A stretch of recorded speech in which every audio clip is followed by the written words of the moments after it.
आज की कहानी है 1857 प्रथम स्वतंत्रता संग्राम की।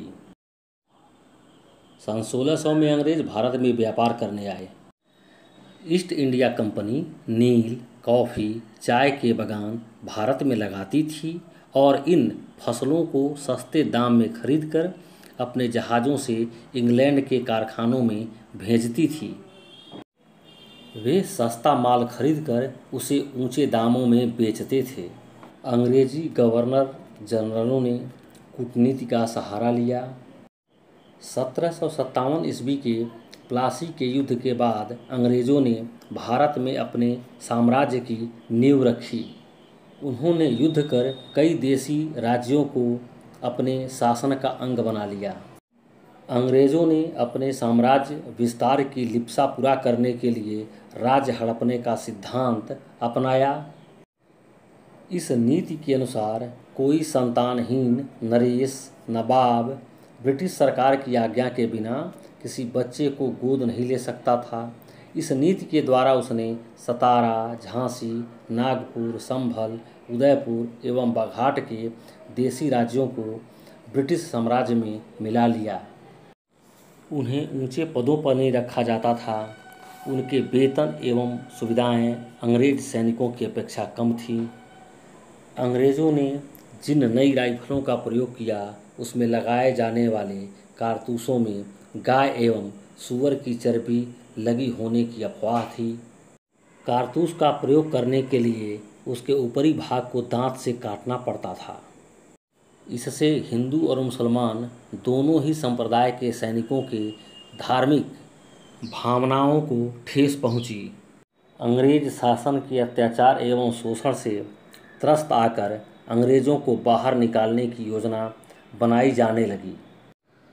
नाना साहब, तात्या टोपे, रानी लक्ष्मीबाई तथा कुंवर सिंह ने इसके लिए कार्य प्रारंभ कर दिए। इस आंदोलन का अखिल भारतीय नेतृत्व करने के लिए बहादुर शाह जफर को चुना गया। संघर्ष की तिथि 31 मई 1857 निश्चित की गई, लेकिन विद्रोह की चिंगारी पहले ही भड़क गई। 29 मार्च 1857 को बंगाल बैरकपुर ब्रिटिश छावनी के सिपाही मंगल पांडे ने चर्बी वाले कारतूसों के प्रयोग के विरोध में विद्रोह कर दिया और 2 बड़े अंग्रेज कर्मचारियों को गोलियों से भून दिया।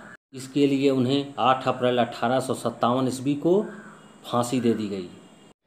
मेरठ 9 मई 1857 85 सिपाहियों ने कारतूस में दांत लगाने से मना कर दिया। इन सिपाहियों को 10 वर्ष की जेल की सख्त सजा दी गई।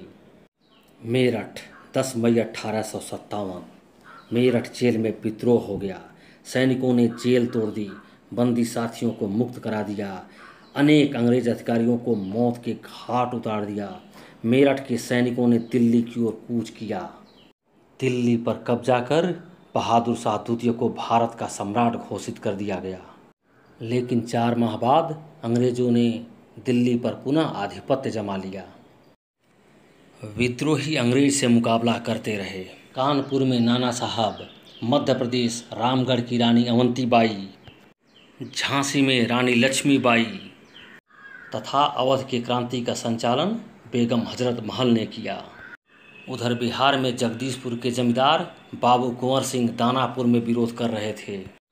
मुरादाबाद के अब्दुल अली खान, बरेली के खान बहादुर खान, मंदसौर में फिरोज शाह, गोरखपुर में गजधर सिंह अंग्रेज के खिलाफ लड़े। 1857 क्रांति के सभी स्वतंत्रता सेनानी शहीद हुए, लेकिन सभी ने भारत को एकता के एक सूत्र में बंधने और आज़ादी के लिए लड़ने का संदेश दिया। यह एक लोकप्रिय क्रांति थी जिसमें भारत के हर वर्ग की सहभागिता थी। यह लौ की तरह तब तक जलती रही जब तक भारत आज़ाद नहीं हुआ। 1857 की क्रांति अंग्रेजी हुकूमत के खिलाफ भारत का पहला स्वतंत्रता संग्राम था। इस क्रांति के फलस्वरूप भारतीय राष्ट्रीय आंदोलन का जन्म हुआ। विभिन्न विचारधाराएं निकल कर सामने आईं, क्रांतिकारी निकल कर के आए। 1857 के संग्राम के 90 साल के भीतर ऐसे हालात पैदा हो गए कि अंग्रेज़ों को भारत से निकलना पड़ा।